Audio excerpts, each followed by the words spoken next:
There's a bullet hole in the side of a car in Vienna.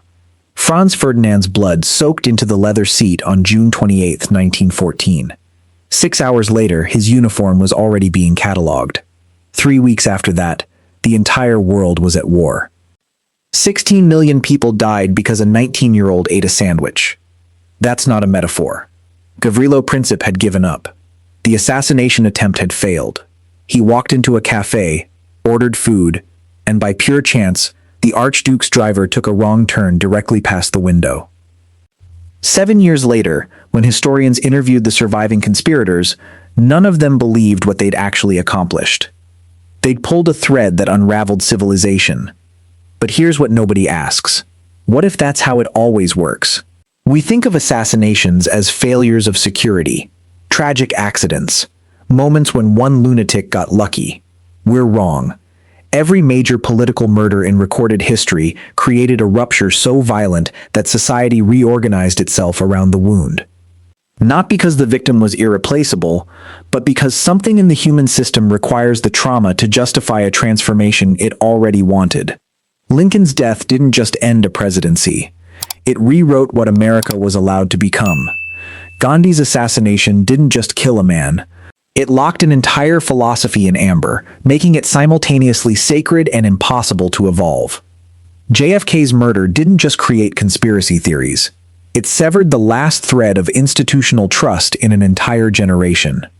The question isn't whether assassinations change history, it's whether history manufactures the conditions that make assassination inevitable, and whether we've been confusing cause and effect this entire time. Julius Caesar was stabbed 23 times on the floor of the Roman Senate. Historians focus on the conspirators, the betrayal. Tout brute. They miss what happened in the 3 minutes after he died.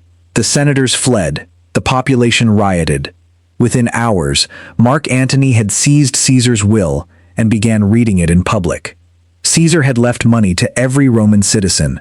The crowd turned instantly. The assassins, who thought they were saving the Republic, had just guaranteed its end. 3 years later, Rome had its first emperor. But here's the detail that haunts classicists. The conspiracy included over 60 senators. They coordinated for months, and yet not one of them planned for what would happen after the murder.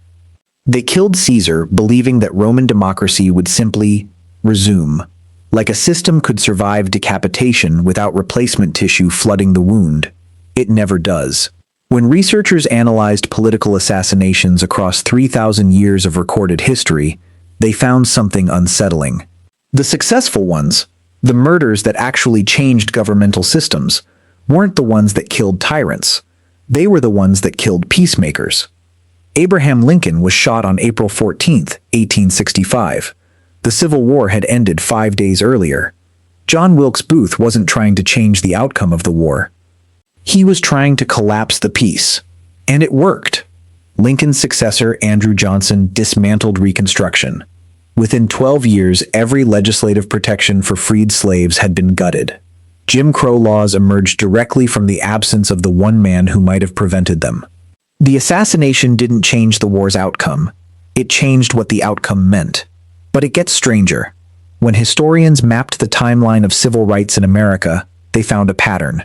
Every major legislative advance was immediately followed by a murder. Medgar Evers, 1963. Malcolm X, 1965. Martin Luther King Jr., 1968. Robert Kennedy, 1968. 4 assassinations in 5 years, each one killing someone who had the political momentum to transform the system. The pattern holds across continents. Yitzhak Rabin was killed in 1995 by an Israeli extremist who opposed the peace process with Palestine. The Oslo Accords collapsed. 28 years later, the two-state solution remains dead. Benazir Bhutto was killed in 2007, 3 weeks before Pakistan's election. She was projected to win. Her death destabilized the country for a decade. Jamal Khashoggi was killed in 2018 for writing editorials. Not for leading a movement, for words. Then researchers discovered something disturbing. The assassinations that fail create martyrs. The ones that succeed erase possibilities. When you kill someone before they accomplish their goal, you don't just end their life. You end every timeline that branches from their decisions. Lincoln's death didn't create a new path forward. It deleted the one that existed. But this creates another problem. If assassination is so effective at collapsing potential futures, why doesn't it happen more often? It does. The Secret Service logs an average of 3,000 threats against the sitting U.S. president every year. Most are dismissed. Some aren't. In 2017, researchers gained access to formerly classified documents detailing assassination attempts that were never made public. There were 12 credible plots against Obama alone. The reason we think assassination is rare is because we only count the ones that succeed. But protection details, intelligence agencies, and security systems stop thousands of attempts we never hear about. Which means the murders that do succeed aren't just lucky. They're the ones the system failed to predict. And that's not even the weird part. You've watched this pattern your entire life without recognizing it. Every time a public figure is murdered, the conversation shifts immediately from why they were killed. The person becomes an icon. Their flaws are erased. Their unfinished work becomes sacred and untouchable. Martin Luther King Jr. is remembered for "I Have a Dream." His speeches about wealth redistribution and the Vietnam War, delivered in the year before his death, are ignored. The version of King we memorialize is the one that's safe. The one that doesn't threaten the current system. We didn't just lose the man. We lost the ability to continue his evolution. This happens every time. Gandhi's assassin didn't just kill a person. He killed the messy, ongoing negotiation of what nonviolence means in practice. Now Gandhi is a statue.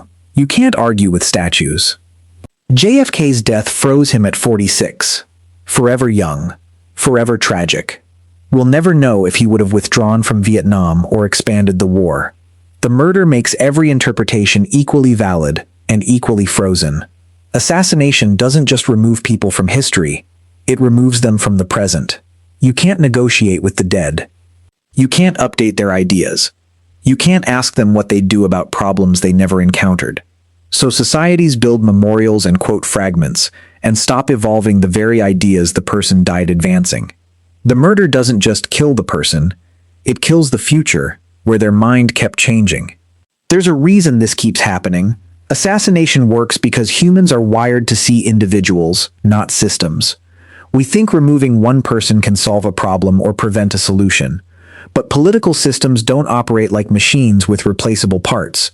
They operate like ecologies. When you remove a keystone species, the entire ecosystem reorganizes. Sometimes it collapses. Sometimes it mutates into something unrecognizable. But it never, ever goes back to what it was. The Romans didn't get their republic back. Americans didn't get their Reconstruction. Israelis and Palestinians didn't get their peace process. Every assassination is a controlled demolition that was never actually controlled. And here's what should disturb you. The pattern is accelerating. Political murders used to require proximity. Brutus needed a knife. Booth needed a theater. Now they require a drone, a poison, a targeted hack, or a staged accident. The barrier to entry is collapsing while the sophistication of protection increases, which means the next successful assassination won't be crude. It'll be the one nobody recognizes as murder until it's far too late. We're living in the timeline where Franz Ferdinand's driver took the wrong turn. Where Gavrilo Princip finished his sandwich. Where one moment that nobody thought mattered unraveled everything. The question isn't whether another assassination will change history. It's whether you'll recognize you're living through the change before the new world finishes building itself around you.